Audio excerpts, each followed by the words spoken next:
होली महापर्व के समस्त देशवासी के बहुत रास शुभकामना। हमरा यहाँ के प्रथा रहल है जे फागुन मास में होली के आनंद ले छी हम वहाँ, और होली गाम घर के एकटा अपन संस्कृति के याद दियावे छे। केना जे मूल रूप से हारमोनियम और ढोलक पर जे होली के आनंद होय छे।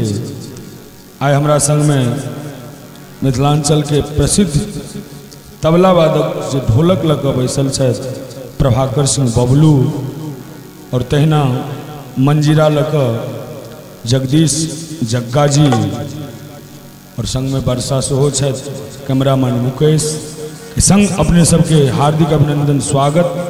हम अरविंद सिंह प्रणाम करै छी। होली के बहुत रास शुभकामना के संग एकटा ब्रजवासी के होली सुनाबी अपने सबके। आज बीरज में होली रे रसिया, आज बीरज में होली रे रसिया, होली रे रसिया बल जोरी रे रसिया, होली रे रसिया बल जोरी रे रसिया। आज बीरज में होली रे रसिया, आज बीरज में होली रे रसिया, होली रे रसिया बल जोरी रे रसिया, होली रे रसिया बल जोरी रे रसिया। आज बीरज में होली रे रसिया, आज बीरज में होली रे रसिया।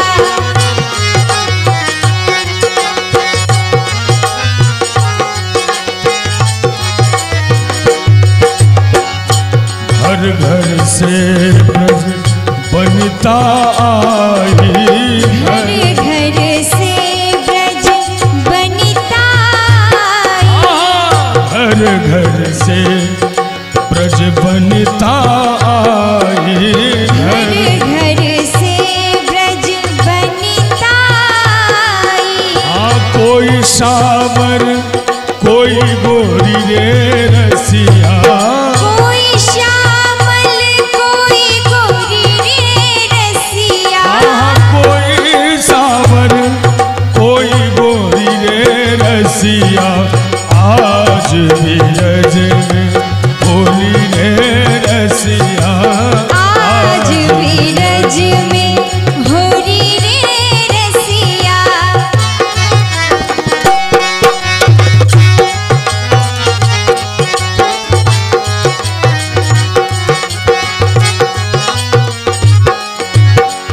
कौन गाँव के कुंवर कन्हैया, कौन गाँव के कुंवर कन्हैया, कौन गाँव के कुंवर कन्हैया, कौन गाँव के कुंवर कन्हैया, कौन गाँव राधा गोरी रे सखिया, कौन गाँव राधा गोरी रे सखिया।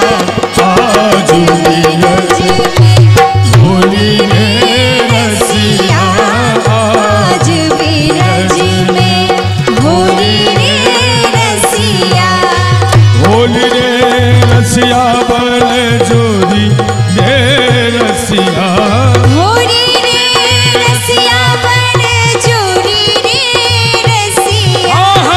आज बीरज में होली रे रसिया, आज बीरज में होली रे रसिया। नंद गाँव में कुंवर कन्हैया, नंद गाँव के कुंवर कन्हैया, नंद गाँव में कुंवर कन्हैया, नंद गाँव के कुंवर कन्हैया। बरसान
कुंवर कन्हैया श्याम वरण के कुंवर कन्हैया घोर बरन राधा गोरी रे रसिया घोर वरण राधा गोरी रे रसिया आज बीरज में गोरी रे रसिया आज बीरज में गोरी रे रसिया और इतते आए कुंवर कन्हैया इतते आए कुंवर कन्हैया इतते आए कुंवर कन्हैया इतते आए कुंवर कन्हैया उतते